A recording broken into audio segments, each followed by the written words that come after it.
OK，ဒီဘက်ထုတ်ပါပြီခဏကြောင်ချော့အသာထုတ်လေးပြကြကုန်ပြီဒီ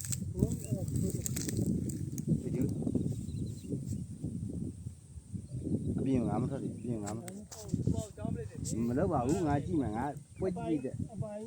အပိုင်းတော့ခင်ဗျာဘယ်လိုတင်ပါလဲကြောင်းမရောက်စေကြောင်းမောပါမတို့အပေါ်ပလက်လန်သွားတာ မရောက်ကငချင်း ခင်ဗျာအဲ့လိုဆွဲနေချင်းပြင်းမထားနဲ့လို့ ရှော့လိုက်ရှော့ပြီလေ ဟိုကမကြည့်ဘူးလို့စောင်းယူအဲ့လိုဝုန်းလို့ဒိုင်းနဲ့ဇက်ကိုချော့ချပြီအဲသူ့ရဲ့ဟာငမြောက်မထိပြုတ်တော့မယ် ရှေ့ အဲ့ရုပ်ဒီဘက်ထိလာတင်လာမိုင်းကြိုင်ပါခင်ဗျာလေ ကိုပြန်သွား အဲ့လိုမလုပ်နဲ့လို့ဒီပိုင်းဒီကိစ္စလေးဒီကိစ္စလေး